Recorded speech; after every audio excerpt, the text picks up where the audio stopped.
Hey, how's it going, everybody? Jamie MacDonald here.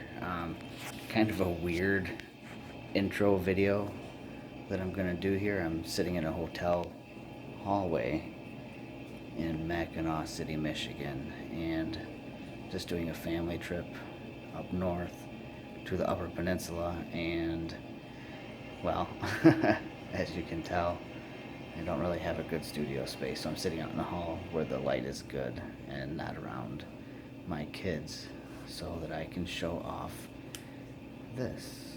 This is the new Olympus OM-D E-M10 Mark II. Now this video might have a little bit of shakiness to it because I'm actually hand holding my phone and recording this. So let's just go over a little bit of the details about the new camera. So a lot of the images have been leaked online already, so people are familiar with the new switch layout. You've got the power switch right here that also, when pushed all the way forward, will allow you to pop the flash up. So here we go, and like that. So this turns the camera on, and pushing it further forward releases the flash. There we go. So all the way forward, flash up. Pretty cool. Aesthetic changes. The knobs are this nice metal construction with the beveled edges. Let me just talk about the new feature set on the camera, because that's really what a lot of people are going to be after. So this has several new features that are pretty interesting. One of them is 4K time lapse. Now don't get confused with 4K video, this is different. So what this does is the camera will shoot photos at 5-second intervals for up to 999 frames, and then without any additional software, right in the camera will compile them into a 4K time lapse. It's pretty cool, especially for those of us that like to do outdoor nature time lapses. To have that done right in camera with no external software or computer is pretty cool. Something else that's really cool that's, again, us nature photographers, especially those who like macro, will like this. So the camera has focus bracketing, which will basically allow you to choose the number of frames that you want it to bracket at. So what it'll do, let's say I chose 25 frames.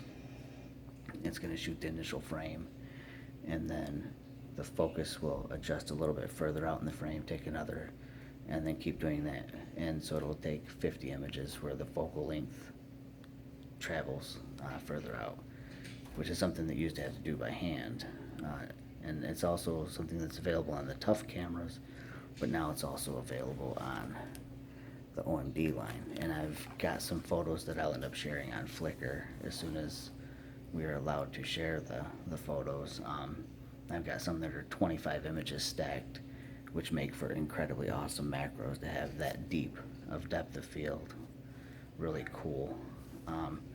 Another feature too that is pretty wild and something completely new on the OM-D E-M10 Mark II is that you've got this like autofocus trackpad mode, where when you put your eye up to the viewfinder, you can also at the same time, even though the rear display on the back is blacked out, when you have your eye to the viewfinder, you can still actually touch the screen and drag your finger around it and move the focus point around the screen. So you've got your eye up to the viewfinder, and with your thumb, use it like a trackpad and move the focus point around the screen. Kind of cool. So for those of us that do the focus and recompose method, you won't have to do that anymore. You can actually get your subject in the frame, and then if you want to move focus to like somebody behind them, you just move your thumb over and put the focus point there. Really cool.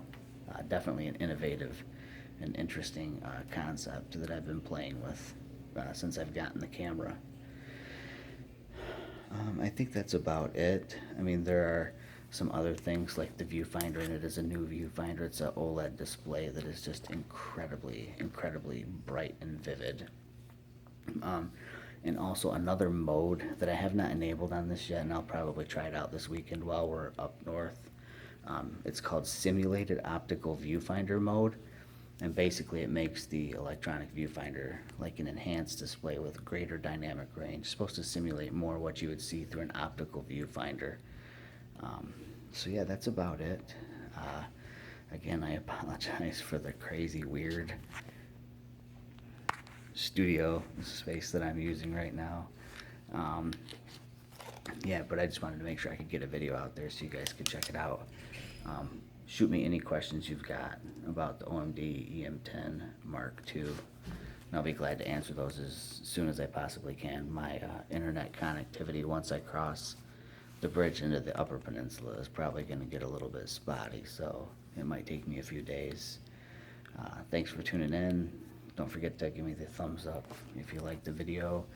Ask questions, and I promise I'll get back to you guys with the answers for those. Again, thanks for watching the OM-D E-M10 video. You should definitely check this camera out. It's super cool. Again, Olympus doing the totally innovative things with their cameras. Yeah, that's about it. If you guys have any more questions, just feel free to hit me up on any of my social media channels. And don't forget to tune in to Mirrorless Minutes Wednesday night. It's our 1-year anniversary. We'll talk about the OM-D E-M10 some more, like, in depth. And we'll also have some giveaways for you guys as well. So take care, everybody. Talk to you later. Bye.